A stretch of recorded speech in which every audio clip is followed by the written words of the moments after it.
وہ کامران شاہد والا میڈیا نہیں ہے، وہ انصار عباسی والا میڈیا نہیں ہے، وہ جو ہے نا شاہ زیب خان زادہ والا میڈیا نہیں ہے، وہ منصور علی خان والا میڈیا نہیں ہے۔ جو سوشل میڈیا ہے وہ عوامی میڈیا ہے۔ تو وہاں پہ آپ دیکھ لیں کہ لوگ کتنا ڈرا ہے آپ سے، آپ کا ڈر کتنا بیٹھا ہے لوگوں کے دلوں میں، اور جو ہے نا کیونکہ بار بار یہی پیغام دیا جا رہا ہے کہ ہم سے ڈرو، ہم بھو ہیں۔ وہ بچپن میں ہوتے تھے نا، والدین کہتے تھے بھو آ گیا، ہم بھو ہیں۔ اب بالکل بھو نہیں ہیں، اب کچھ بھی نہیں ہے۔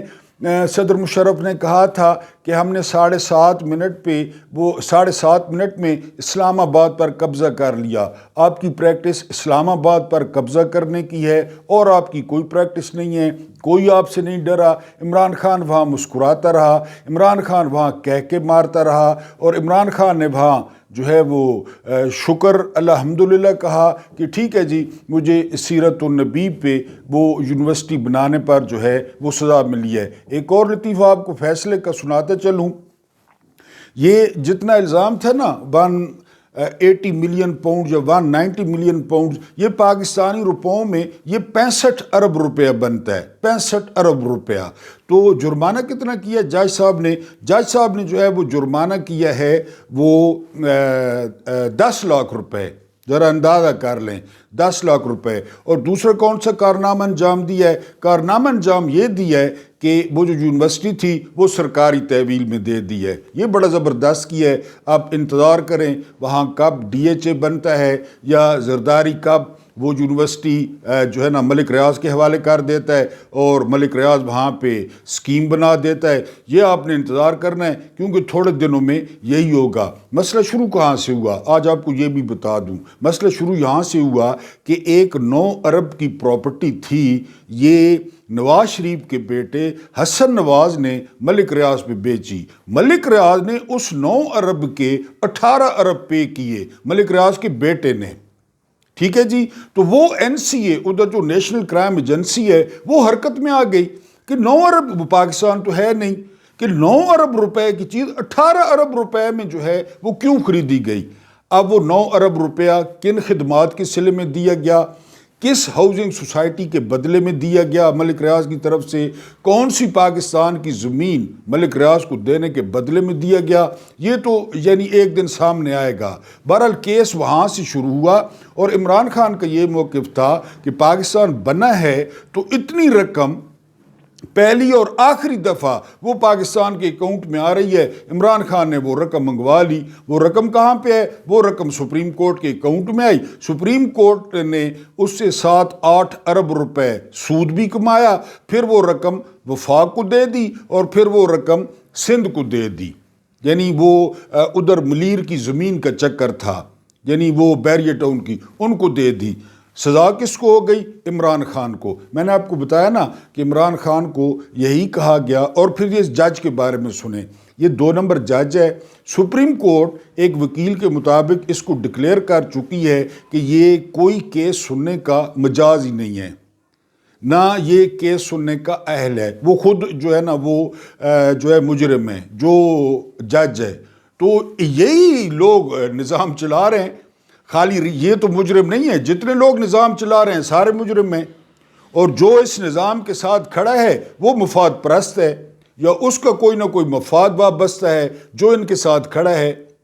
آپ دیکھیں نا، جو بھی ان کے ساتھ جڑتا ہے وہ جو ہے نا آپ کہیں کہ نفرت اور عوامی غضب وہ اس کا مقدر بن جاتا ہے۔ تو یہ جج صاحب جس طرح میں نے بتایا کہ فیصلہ 24 گھنٹے پہلے ہر جگہ پہ موجود تھا، اور یہ بڑی مہربانی ہے ملٹری اسٹیبلشمنٹ کی کہ جو انہوں نے عدلیہ کا حشر کیا، جو انہوں نے ججوں کا حشر کیا۔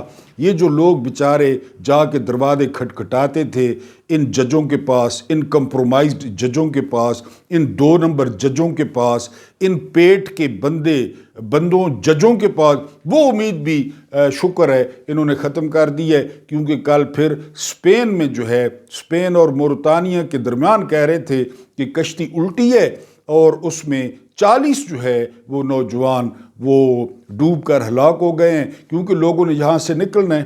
لوگوں کو پتہ ہے کہ یہاں پہ کیا ہو رہا ہے، لوگوں کو پتہ ہے یہاں پہ کس کی بادشاہی ہے اور کس کی بادشاہی جو ہے وہ چل رہی ہے، لیکن سسٹم کو پیغام یہ ہے کہ وہ عمران خان کو ڈرا نہیں سکے۔ اور 14 سال تو بہت تھوڑی ہے، آپ 28 سال دے دیتے، آپ 60 سال دے دیتے، اس سے کوئی بھی فرق نہیں پڑتا۔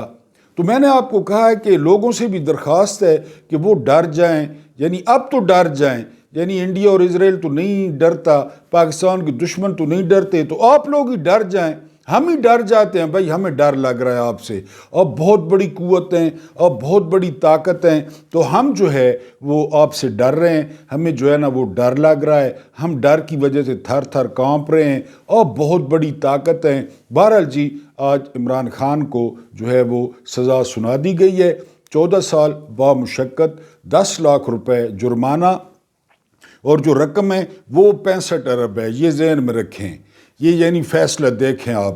اور اس کے علاوہ ان کی جو گھر والی تھی، ان کو جو ہے نا وہ 7 سال کی جو ہے وہ سزا ہوئی ہے۔ وہ پہلے وہاں پہ موجود تھی، وہ اپنا سامان لے کر آئی ہوئی تھی، اور جو ہی جج نے فیصلہ سنایا تو ابھی تک جب میں ویڈیو کر رہا تھا تو سنیں کہ ابھی تک ان کو گرفتار نہیں کیا گیا تھا، کیونکہ یہ پھر پروگرام بنا رہے ہیں کہ بشرا بی بی کو جو ہے وہ بنی گالہ شفٹ کیا جائے، لیکن ابھی تک جو ہے وہ کوئی خبر نہیں آئی۔ لیکن یہ ہے کہ وہ اپنا سامان لے کر جو ہے وہ وہاں پہ آئی ہوئی تھی۔ سوشل میڈیا کا جہاں تک تعلق ہے تو سوشل میڈیا جو ہے وہ غازی عمران خان کے نام سے بھرا ہوا ہے کہ عمران خان جو ہے انہوں نے پھر ایک دفعہ عشق ثابت کیا ہے رسالت مآب صلی اللہ علیہ وآلہ وسلم کی ذات سے۔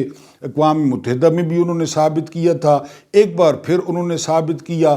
تو بہرحال میں نے جج کے بارے میں بھی بتا دیا آپ کو، جو ہے نا وہ فیصلے کے بارے میں بھی بتا دیا آپ کو، خوف کے بارے میں بھی بتا دیا آپ کو، دہشت کے بارے میں بھی بتا دیا کہ کتنی دہشت ہے، کتنا خوف ہے ہمارا، ہم سے ڈر کیوں نہیں رہے، عمران ہم سے ڈر کیوں نہیں رہا، یعنی عمران ہم سے ڈرے، ہم سے کانپے، یعنی جب ہم جائیں تو وہ تھر تھر کانپنا شروع کر دے۔ یعنی کبھی کون سی آفر کی گئی، کبھی کون سی آفر کی گئی، لوگوں کی آنکھوں میں دھول جھونکی گئی، میڈیا کی آنکھوں میں دھول جھونکی گئی، اب یہ بات ہو رہی ہے، اب یہ بات ہو رہی ہے۔ لیکن جب عمران خان نے کوئی بھی بات ماننے سے انکار کر دیا، عمران خان نے کوئی بھی NRO دینے سے انکار کر دیا، اور عمران خان نے کل جب یہ کہا کہ یہ جو انسانی حقوق ہے اس پہ جنگی جرائم جو ہے، جو جنگی جرائم کا مقدمہ ہے وہ چلے گا، تو پھر وہ سزا سنا دی گئی، ورنہ پہلے یہ جج جو ہے وہ 1-2 دفعہ وہ بھاگ چکا تھا۔ اور عمران خان نے وہاں پہ ذکر کیا جنرل پنوشے کا، تو میں نے کہا کہ آج آپ کو، کیونکہ بہت ملتی جلتی سٹوری ہے جنرل پنوشے کی اور ہمارے نظام کی، ہمارے ماحول کی، تو آج میں آپ کو کہانی سنانے جا رہا ہوں جنرل پنوشے۔ اگر آپ نے جو ہے اس پہ غور کیا، توجہ دی، تو آپ بالکل جو ہے نا آپ دیکھیں گے کہ یہ جو اس وقت نظام چل رہا ہے وہ کون سا نظام چل رہا ہے۔ والدہ نے اس کا نام آگسٹو رکھا تھا، لیکن دنیا میں وہ جنرل پنوشے کے نام سے مشہور ہوا، ٹھیک ہے جی۔ وہ جنوبی امریکہ کے ملک چلی کا رہنے والا تھا۔ چلی دنیا کا سب سے پتلا اور لمبا ملک ہے۔ امریکی اسے تسمہ کہتے ہیں، تسمہ جوتوں میں ڈالنے والا۔ چلی کو واقعی آپ اگر نقشے پہ دیکھیں تو یہ بہت پتلا اور لمبا ملک ہے، لمبا چوڑا نہیں ہے، یعنی چلی۔ اس کے والد کسٹم انسپیکٹر تھے، گھر میں غربت تھی، لیکن والدہ اپنے سلیقے سے گھر چلا لیتی تھی۔ وہ انجینئر بننا چاہتا تھا، لیکن والدہ کی خواہش تھی وہ فوج میں افسر بنے۔ اس نے والدہ کی خواہش مان لی۔ پنوشے نے آگے بڑھنے کا فیصلہ کیا اور وہ آگے بڑھتا چلا گیا۔ 1970 کے الیکشن ہوئے اور ان الیکشنوں میں عوام نے سوشلسٹ پارٹی کے مشہور لیڈر آلندے کو صدر منتخب کر لیا۔ سوشلسٹ جیت گئے اور آلندے، بڑا مشہور و معروف جو ہے نا یہ بندہ تھا، یہ جیت گیا۔ آلندے ایک کمیونسٹ شاعر تھا۔ اس نے ملک کی تمام صنعتیں، کانیں، اس کے علاوہ بینک اور مواصلاتی کمپنیاں سرکاری تحویل میں لے لی، نیشنلائز کر لی، کیونکہ کمیونسٹوں کا یہی نظریہ ہوتا ہے۔ یہ اقدامات امریکہ کے لیے تشویشناک تھے۔ رجیم چینج آپریشن ذہن میں رکھیں، تشویشناک تھے۔ امریکہ کو خدشہ تھا کہیں چلی بھی کیوبا کی طرح کمیونسٹ ملک نہ بن جائے۔ پہلے فائیڈل کاسٹرو نے امریکہ کو ٹف ٹائم دے رکھا تھا، اب چلی میں یہ ہو گیا، اولندے جیت گیا۔ چنانچہ امریکہ نے صدر اولندے اور کمیونسٹوں کو ہٹانے کا فیصلہ کیا۔ رجیم چینج آپریشن ذہن میں رکھنا ہے۔ امریکہ نے حزب اختلاف، اخبارات، سیاستدانوں، تاجروں اور ٹریڈ یونین رہنماؤں پر کروڑوں ڈالر کی سرمایہ کاری کی۔ یہ اصل مسئلہ، کروڑوں ڈالر کی۔ میڈیا دیکھ لیں، اس کے علاوہ جو ہے نا وہ پی ڈی ایم دیکھ لیں، وہ سندھ ہاؤس، کروڑوں کی سرمایہ کاری کی۔ ٹھیک ہے جی، ان کو پہلے خریدا، اس کے بعد سیاستدانوں پر، تاجروں پر، ان پر کروڑوں کی سرمایہ کاری کی، جس کے آخر میں امریکہ کو فوج میں ایسے افسر کی ضرورت پڑی، باجوہ کی، جو چلی کی حکومت پر قبضہ کر لے اور پھر برسوں امریکی مفادات کی کاشتکاری کرے۔ اصل مسئلہ یہی ہے۔ جنرل پنوشے میں یہ ساری خوبیاں موجود تھیں۔ جنرل پنوشے صدر اولندے کے دور میں کور کمانڈر تھا۔ صدر اولندے کو ایک ایسا جرنیل درکار تھا جس کا خاندانی پس منظر زیادہ مضبوط نہ ہو اور جس میں وفاداری اور خلوص موجود ہو۔ وہ جنرل پنوشے کی شکل اور عجز و انکسار سے دھوکہ کھا گیا۔ وہ بھٹو نے ضیاء کی شکل سے کھایا تھا، چنانچہ اس نے اسے مسلح افواج کا کمانڈر ان چیف بنا دیا۔ امریکی حکومت جنرل پنوشے کی تاڑ میں تھی۔ امریکہ نے جنرل پر سرمایہ کاری کی اور جنرل پنوشے نے 11 ستمبر 1973 کو صدر اولندے کا تختہ الٹ دیا، جس کے بعد صدر اولندے نے صدارتی محل میں خودکشی کر لی۔ یوں اس شام جنرل آگسٹو پنوشے یوگا روئے چلی کا بلا شرکت غیر مالک و مختار بن گیا۔ رجیم چینج آپریشن مکمل ہو گیا۔ آگے سنیں، جنرل پنوشے میں 4 خصوصیات تھیں، اپنے نظام کو ذہن میں رکھنا ہے۔ وہ طاقت استعمال کرنا جانتا تھا، 14 سال قید با مشقت۔ وہ سمارٹ اور چلاک تھا، یعنی چغلیاں کرنا۔ وہ شطرنج کی طرح لوگوں کے ساتھ کھیلتا تھا، پی ڈی ایم والے، اور وہ سازش کرنے میں ماہر تھا۔ یہاں کیا ہو رہا ہے 77 سال سے؟ سازش کرنے میں۔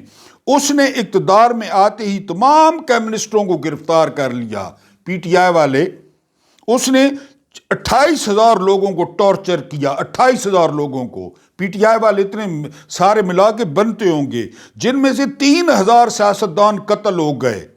وہ مخالفین کو گرفتار کرتا اور اگلے دن ان کی لاشیں دریا میں تیرتی ہوئی ملتی یا جنگل میں کسی درخت سے لٹک رہی ہوتی۔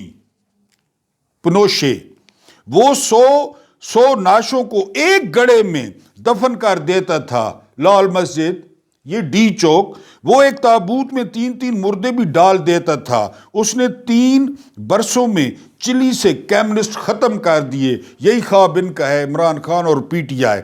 وہ آئین اور قانون توڑنے اور نیا بنانے پر یقین رکھتا تھا۔ 26ویں ترمیم، یا افریدی، قاضی فائد عیسیٰ، یہی توڑنے اور بنانے۔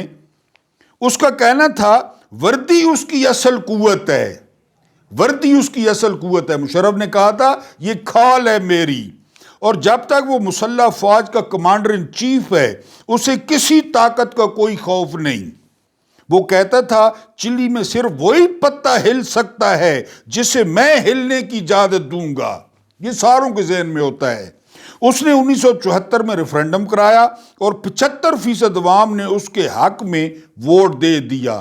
حق میں اس نے مارچ 1981 میں اپنی مرضی کا آئین بنایا اور خود کو 8 برس کے لیے باوردی صدر منتخب کرا لیا۔ سنتے ہیں 77 سال سامنے رکھیں۔ وہ یونیفارم کے بغیر کسی سیاستدان سے ملاقات نہیں کرتا تھا۔ اس نے 1982 میں جمہوریت نافذ کرنے کا اعلان کیا، لیکن وہ 1982 آتے ہی اپنے وعدے سے مکر گیا۔ وہ خود کو عوام میں انتہائی پاپولر تصور کرتا تھا۔ 1980 میں اس نے عوام کو تھوڑی سی آزادی دی اور اس کے بدلے میں ریفرینڈم جو ہے وہ کرا دیا۔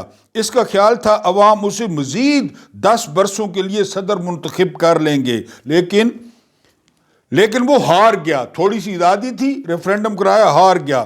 ملک میں صدارتی الیکشن ہوا اور عوام نے اپوزیشن لیڈر اور کرسچین ڈیموکریٹک پارٹی کے پیٹر ایلون ایزرو کو صدر منتخب کر لیا، جس کے بعد اسے صدارتی عہدہ چھوڑنا پڑا، لیکن اس نے یونیفارم اتارنے سے انکار کر دیا۔ اس نے خود کو اس سال کے لیے بطور کمانڈر ان چیف توسیع دے دی، خود ہو چکی ہے نا توسیع، عمران ویسے نہیں پنوشے کا ذکر کیا، اس نے خود کو تاحیات سینیٹر بھی بنوا لیا یونیفارم میں۔ جنرل پنوشے چلی کو روشن خیال اور اعتدال پسند بنانا چاہتا تھا۔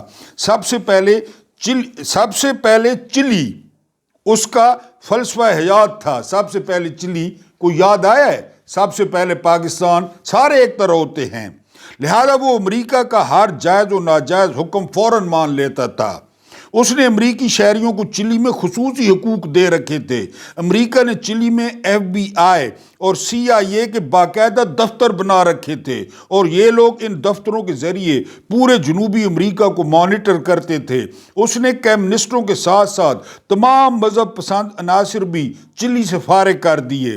کسی نے ایک بار اس سے پوچھا تھا، تم ایک تابوت میں 2-2 3-3 مردوں کو کیوں دفن کرتے ہو؟ اس نے ہنس کر جواب دیا، میں قبرستانوں کی جگہ بچاتا ہوں۔ یہ غرور ہوتا ہے، قبرستانوں کی جگہ بچاتا ہوں۔ اس نے عدالتوں پر بھی قبضہ کر رکھا تھا، وہ نافرمان ججوں کو عہدے سے ہٹا دیتا تھا یا پھر انہیں روڈ ایکسیڈنٹ میں مروا دیتا تھا۔ جاج آفریدی کس طرح چیف جسٹس بنا ہے؟ جسٹس منصور کا نمبر تھا، یہی سارا بالکل دیکھتے آئیں اور سنتے آئیں، روڈ ایکسیڈنٹ میں مروا دیتا تھا۔ اسے سیاستدان اچھے نہیں لگتے تھے، وہ انہیں ملک کی ترقی کی راہ میں رکاوٹ سمجھتا تھا۔ چنانچہ اس کے دور میں زیادہ تر سیاستدانوں نے جلا وطنی اختیار کی یا پھر اس کے ہاتھ پر بیعت کر لی۔ سب نے نہیں کی ہوئی، دے پالش اور پالش سب نے بیعت کی ہوئی ہے۔ اسے کرنسی نوٹ بدلنے کا بھی شوق تھا، اس نے اپنے دور میں چلی کے تمام نوٹ تبدیل کر دیے۔ اسے شراب پینے اور پلانے کا بھی بڑا شوق تھا، لہذا اس نے اپنے دور میں چلی میں بے تحاشا شراب خانے اور ڈسکو کلب بنائے۔ وہ خوش لباس تھا، اس کے سوٹ اٹلی سے سل کر آتے تھے اور نیو یارک میں ڈرائی کلین ہوتے تھے۔ اسے رقص دیکھنے کا بھی شوق تھا، چنانچہ اس کے دور میں دنیا بھر کی اداکارائیں سانتیاگو آتی تھیں دارالحکومت، اور اس سے خوب داد پاتی تھیں۔ وہ سیکیورٹی کے بخار میں بھی مبتلا تھا، سیکیورٹی، لہذا جب وہ صدارتی محل سے نکلتا تھا تو سانتیاگو کی ساری سڑکیں ویران ہو جاتی تھیں۔ اس کے آگے پیچھے دائیں بائیں 20 بلٹ پروف گاڑیاں چلتی تھیں۔ اس کے بیڈ روم کے باہر توپیں اور میزائل نصب ہوتے تھے، توپیں اور میزائل بیڈ روم کے باہر۔ لیکن پھر اس کی زندگی میں ایک دن طلوع ہوا اور وہ سانتیاگو کی گلیوں میں رسوا ہو کر رہ گیا۔ سب پہ آتا ہے، بشار الاسد، حسینہ واجد، اس کی اپنی بنائی ہوئی عدالتوں نے اس کے خلاف انکوائریاں شروع کرا دیں۔ اس کا اپنا بنایا ہوا قانون اس کے پاؤں کی بیڑیاں بن گیا۔ وہ دن 10 مارچ 1998 تھا۔ اس دن جنرل پنوشے نے یونیفارم اتاری، ریٹائرمنٹ لی اور زندگی آرام اور سکون کے ساتھ گزارنے کا اعلان کر دیا۔ لیکن اگلے ہی دن اس کا احتساب شروع ہو گیا، وردی اتاری، وہ علاج کے لیے لندن گیا اور برطانوی حکومت نے اسے گرفتار کر لیا۔ برطانوی حکومت نے 2000 میں اسے سانتیاگو بھیجا تو عدالت نے اسے طلب کر لیا۔ اس پر انسانی حقوق کی خلاف ورزی، ڈی چوک، 3000 لوگوں کے قتل اور وسیع کرپشن کا الزام تھا۔ 2004 میں اس کا $2 کروڑ 70 لاکھ کا ایک اکاؤنٹ بھی پکڑا گیا۔ اس دور میں $2 کروڑ 70 لاکھ کا، ان کے بھی اسی طرح ہیں۔ وہ شدید ڈپریشن اور پریشانی کا شکار ہو گیا۔ اسے سمجھ نہیں آتی تھی لوگ اس سے اتنی نفرت کیوں کرتے ہیں، یہی ان کو سمجھ نہیں آتی، یہی کہ لوگ ان سے اتنی نفرت کیوں کرتے ہیں۔ سمجھ رہے ہیں بات، کیوں کرتے ہیں؟ جی، اس نے ایک دن اپنے خادم خاص سے وجہ پوچھی تو اس نے جواب دیا، سر آپ خود کہا کرتے تھے یونیفارم آپ کی اصل طاقت ہے، آج آپ اس طاقت سے محروم ہو چکے ہیں۔ اس نے سر جھکا لیا، نکلے نا باجوہ عوام میں ڈونٹ لینے۔ یہ ندیم انجم ان کو لگ پتہ جائے محبت اور نفرت کا۔ جنرل پنوشے کو 3 دسمبر 2000 کو ہارٹ اٹیک ہوا، اس کی اینجیوپلاسٹی ہوئی، لیکن وہ 10 دسمبر کو دم توڑ گیا۔ 10 دسمبر انسانی حقوق کا عالمی دن تھا۔ اس دن پنوشے کی موت قدرت کا اس سے انتقام تھا، قدرت کا، یہاں پہ جو انسانی حقوق کا حال ہو رہا ہے۔ اس نے مرنے سے پہلے وصیت کی تھی، میری نعش کو جلا دیا جائے، مجھے خطرہ ہے لوگ میری قبر کی بے حرمتی کریں گے۔ بتائیں، جسٹس منیر فیض عیسیٰ، اس کا خدشہ درست تھا۔ پنوشے کی موت پر ہزاروں لوگ گھروں سے نکلے اور انہوں نے سانتیاگو میں رقص شروع کر دیا تھا۔ وہ آتش بازی بھی کر رہے تھے۔ پولیس کو ان لوگوں کو منتشر کرنے کے لیے لاٹھی چارج اور آنسو گیس استعمال کرنا پڑی۔ جنرل پنوشے کی موت ایک اور عامر کا انجام تھی۔ اس موت نے ثابت کر دیا زمین کا ہر عامر دنیا سے رسوا ہو کر رخصت ہوتا ہے۔ وہ اپنی آنکھوں سے اقتدار اور طاقت کو اپنے ہاتھوں سے نکلتے دیکھتا ہے اور پھر ہائے ہائے اور اوئے اوئے کے نعروں کے ساتھ دنیا سے رخصت ہوتا ہے، اور دنیا میں شاید ہی کوئی عامر گزرا ہو جسے قبر اور مٹی نصیب ہوئی ہو اور جسے مرنے کے بعد بھی لوگوں نے یاد رکھا ہو۔ پنوشے کی موت نے ثابت کر دیا لیڈر اور عامر میں صرف انجام کا فرق ہوتا ہے، انجام کا۔ ہمارے جنازے ثابت کریں گے کہ کون حق پہ تھا، انجام کا، عمران خان کا انجام اور پھر عامروں کا انجام، ان لٹیروں کا انجام، یہ آپ نے دیکھ لینا ہے۔ انجام کا فرق ہوتا ہے۔ لیڈر دنیا سے ہمیشہ عزت کے ساتھ رخصت ہوتے ہیں اور مرنے کے بعد لوگ ان کی قبر پر دیا جلاتے ہیں، جبکہ عامر ہمیشہ پنوشے کی موت مرتے ہیں اور لوگ ان کی قبر کی طرف پشت کر کے کھڑے ہوتے ہیں۔ لوگ مرنے کے بعد بھی ان سے نفرت کرتے ہیں۔ لہٰذا میں درخواست کروں گا، اللہ پاک آپ کو آسانیاں عطا فرمائے، آسانیاں بانٹنے کی توفیق عطا فرمائے۔ میرا رب کریم آپ کے اور میرے مرحومین کی مغفرت فرمائے، ان کے ساتھ عدل کا نہیں رحم کا اور احسان کا معاملہ فرمائے۔ مجھے برداشت کرنے کا بہت بہت شکریہ۔